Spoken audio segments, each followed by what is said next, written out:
Bom dia, boa tarde, boa noite a todos os seguidores do Brasil e do mundo, que nós estamos crescendo.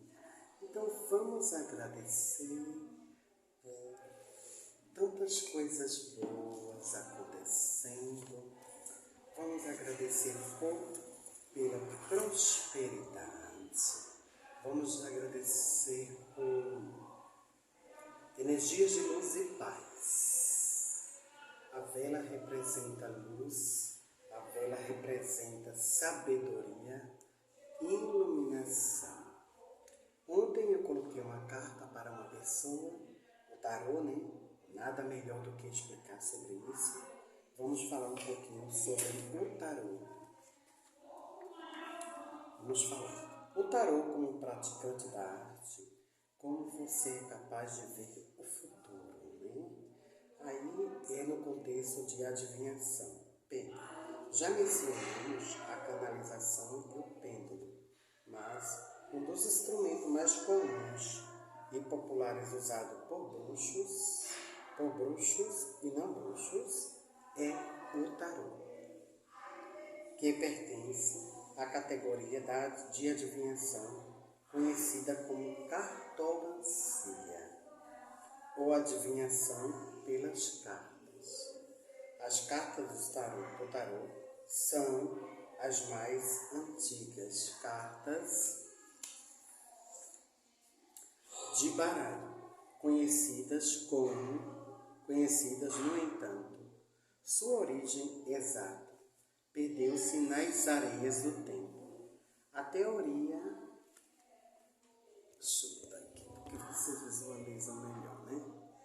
A teoria mais aceita é a de que elas foram levadas para a Europa pelos ciganos, que se originaram assim como os ciganos na Índia. O mais antigo baralho conhecido do século XIV, veja bem que interessante, né? O mais antigo baralho conhecido data do século XIV. O tarô consiste em 78 cartas, divididas em duas categorias: os arcanos menores e os arcanos maiores. Os arcanos menores são constituídos por 56 cartas. Os arcanos menores.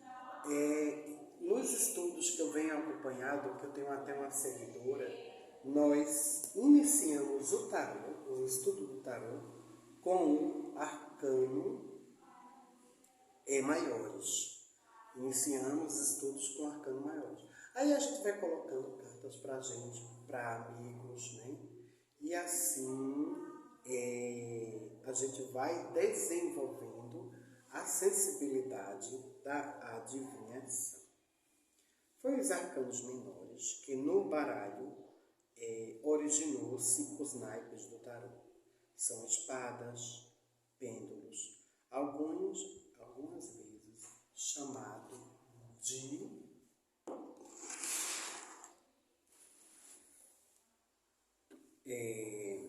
vezes chamado de moedas, bastão, opaus e copas. Seus correlativos modernos são espadas, ouros, paus, copas. Respectivamente, cada naipe é numerado, né? Eles são enumerados de 1 ou a 10, mais as cartas de corte, pajem, cavaleiro, rainha e rei. Em algum ponto do seu desenvolvimento posterior, o cavaleiro foi retirado e o pajem ficou conhecido como Jack ou Valente. Os arcanos maiores, conhecidos também como trunfos maiores, de 22 cartas, cada um com uma figura alegórica com significado simbólico. Essas figuras são associadas por muitos ocultistas às 22 cartas do alfabeto hebraico. O mago, que se chama Aleph, a papisa Bete, a imperatriz Gineu, o imperador Dalete, o papa Ré, os amantes Vave, o carro Zain, a justiça Chet, a nona carta, a eremita Tete, a 10ª carta, a roda da fortuna e Ude, a força, que é a 11ª, Ré, aliás, Cap, a 12ª, o enforcado, Lamé, e a 13ª, a morte, Men. A 14ª, a temperança, Nun. 15ª, o diabo, Samek. A torre, Ain. E a 16ª, a 17ª, a estrela, Bé. Bruxo Ramos Moura, dá um like, se inscreve no canal, porque esse conteúdo é maravilhoso, só faz ajudar. Só faz iluminar e orientar as pessoas. Coisas boas, energias de paz que precisamos viver nesse mundo tão conturbado. 18ª, a lua, Tzad. 19ª, o sol, Cop. 20ª, o julgamento, Het. 21ª, o mundo, Shin. E a 0, o louco, Teven. Os autistas, infelizmente, não concordam com todas essas associações, enquanto McGregor, por exemplo, concorda com a tabela que apresentei. E Paul F. Casey coloca a carta do louco no início, movendo todas as cartas para uma posição acima. O louco, Aleph, o mago, a Bet, e a segunda papisa, Gineu, etc. Né? Eles vão fazendo as categorias. Para ajudar a complicar o assunto, A.F. White e Paul Casey atribuíram o número 8 à carta da força e o número 11 à carta da justiça. Embora praticamente todos os escritores e baralhos atribuam o número 8 à justiça e o número 9 à força. Então, para que vocês compreendam melhor, é necessário conhecimento, é necessário bastante estudo a respeito do tarô. Muitos escritores de tarô afugentam os estudantes desnecessariamente com umas interpretações e descrições veladas e imponentes. Um desses escritores disse sobre os arcanos maiores: seu simbolismo é um tipo de taquigrafia da metafísica e do misticismo. Ali estão verdades tão sutis e divinas que as expressar mal na linguagem humana seria um sacrilégio. Somente o simbolismo esotérico pode revelá-las ao espírito interior do buscador. Ele continua, entretanto, a expressá-las em linguagem humana e devo confessar que pretendo fazer o mesmo. Como as cartas funcionam e como são usadas, assim como todas as técnicas de adivinhação, o tarô, a bola de cristal, as folhas de chá, etc., são simplesmente um ponto focal para nossos poderes físicos, um placebo para a canalização. Um bom sensitivo poderia usar as cartas de um baralho. Um branco para fazer uma leitura. Portanto, você, com um pouco de prática, pode fazer o mesmo. Mas por que não iniciar pelo jeito mais fácil? Não há razão para não usar esses recursos, esses pontos focais, se eles podem facilitar as coisas.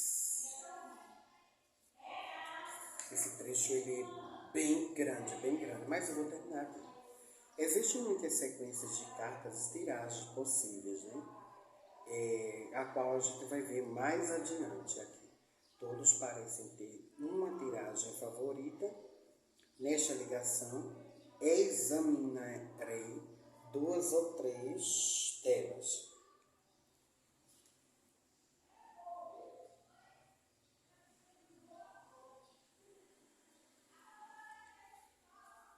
Que procede da tiragem favorita. Nesta lição, examinarei 2 ou 3 delas para que possa experimentá-las e escolher uma ou mais, que mais lhe agrade. Muitas tiragens pedem um significador, uma carta para representar a pessoa para quem a leitura está sendo realizada. E essa pessoa para que você está lendo as cartas é chamada de consulente. Muitos livros sugerem cartas específicas, por exemplo, a rainha de espadas se estiver lendo para uma mulher mais velha, de cabelos escuros, ignore essas sugestões. Cada pessoa é uma pessoa. O que é que o escritor está dizendo aqui? O que é que Raymond está falando? Que o consulente, que a pessoa que está fazendo a consulta, não pode colocar palavras muito pesadas. Tem que ter muito cuidado nas suas comunicação, na sua fala, na consulta, né, que você está passando. Porque muitas vezes você deve deixar aquela pessoa muito encucada, você vai deixar o consulente muito perturbado. Então, há uma necessidade que você tenha muito cuidado no que você for falar, para não magoar aquela pessoa que veio fazer a consulta. Mesmo que 2 sejam maduras e tenham cabelos castanhos, a mesma carta não seria correta para ambas. Para selecionar o seu significador, observe o seu consulente. Olhe nos olhos dele, segure-lhe as mãos, sintonize-se com ele, então repasse por todas as cartas do baralho, até encontrar aquela que sentir se acerta para representar essa pessoa.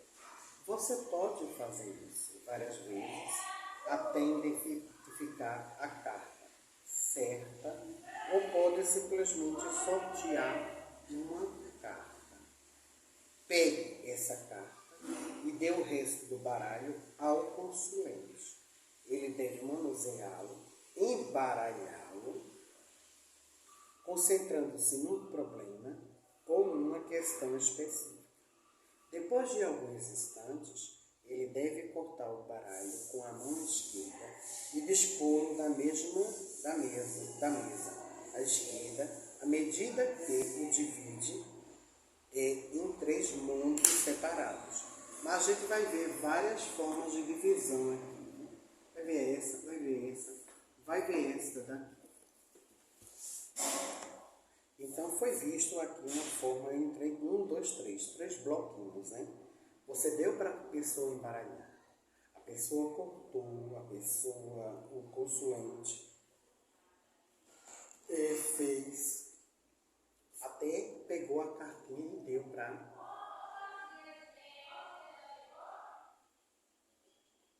Eu enchulei a carta. Em seguida você pega os montes do meio em primeiro lugar, depois o monte da direita colocando em cima do primeiro.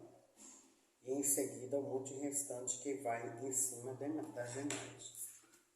Aqui é uma forma diferente de tiragem, a tiragem celta, que isso cabe a cada um, né? A cada bruxa. Agora espalhe as cartas na mesa, virada para baixo. Peça ao consulente para pegar 10 cartas, né? A pessoa que está na minha frente, o consulente, ele vai tirar 10 cartas e uma de cada vez.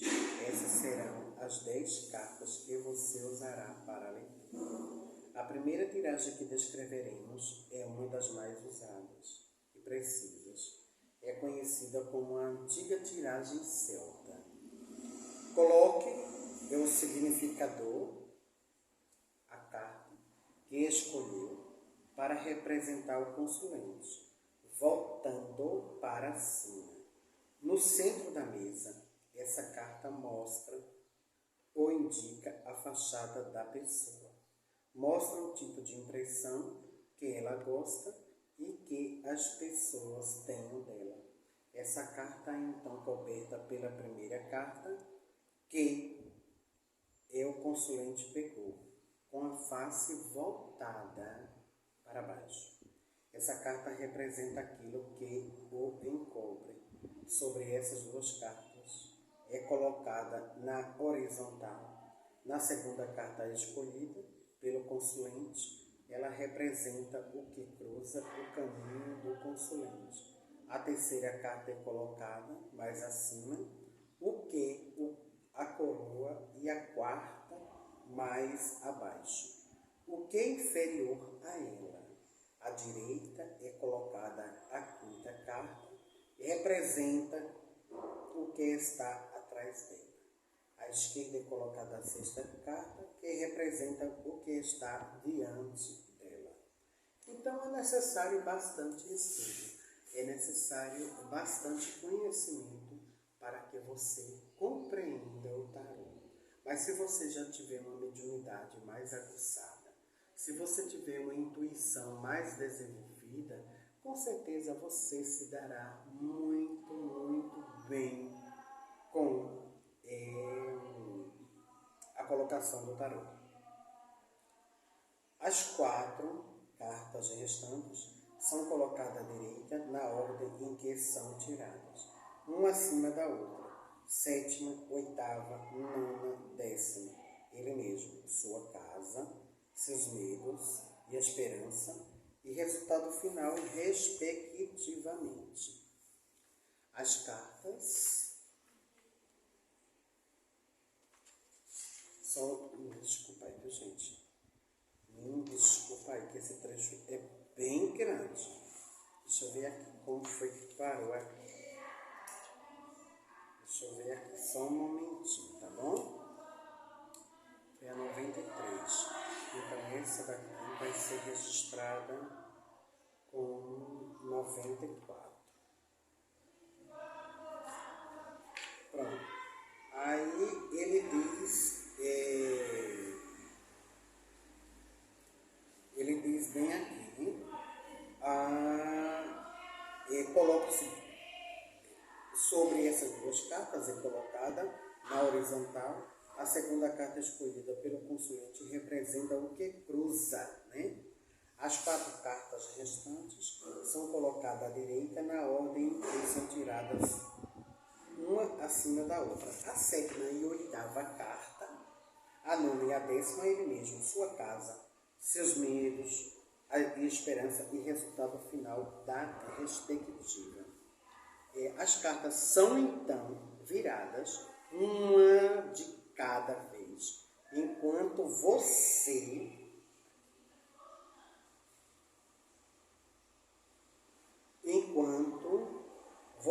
as interpreta.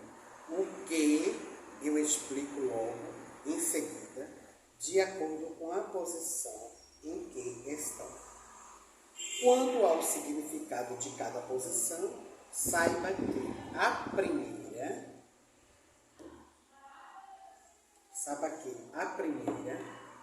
carta mostra a atmosfera que cerca a pessoa ou a questão, o problema a respeito do que o consulente perguntou, ou necessariamente em voz alta. Trata-se da questão, do problema em que ele estava concentrado, enquanto embaralhava e manuseava as cartas. A segunda carta mostra que forças, influências estão agindo contra ele. Ela pode até mesmo mostrar ou indicar uma pessoa para que esteja impedindo ou cruzando seu caminho, de alguma forma. A carta de número 3 mostra ideias do consulente, o que ele está almejando, embora possa não estar conseguindo. Será indicado na carta 10. A carta número 4 mostra a mulher ou o homem real, a inconsequência do consulente, sua verdadeira base. A carta número 5 mostra o que já aconteceu. Poderia ser o passado imediato ou, de modo geral, toda a vida passada dessa pessoa. A carta 6, por outro lado, mostra o que causará efeito de imediato dentro dos 6 a 12 meses seguintes. No máximo. A carta 7 mostra sobre o próprio consulente, como ele se sairá de forma geral na vida, especialmente no futuro imediato. A 8 trata dos amigos que estão próximos, sejam parentes de sangue ou não. A carta 9 mostra seus medos e esperança, e a 10 revela o resultado final. Pode acontecer de alguma das cartas confirmarem outras. Deve haver alguma similaridade, por exemplo, entre as cartas 4 e 6. Similaridade entre 2 e 9. O conjunto todo pode dar alguma indicação do que espera o consulente. Na carta 10, se a maioria das cartas for de arcanos maiores, tenha certeza de que as forças em ação são poderosas. Quaisquer mudanças serão drásticas, quaisquer retrocessos serão grandes. Quaisquer avanços serão progressos e significativos. Aqui foi bem claro, aqui foi muito objetivo. Que os deuses abençoem a todos. Façam perguntas, se inscrevam nesse canal, porque estamos crescendo. Blessed be.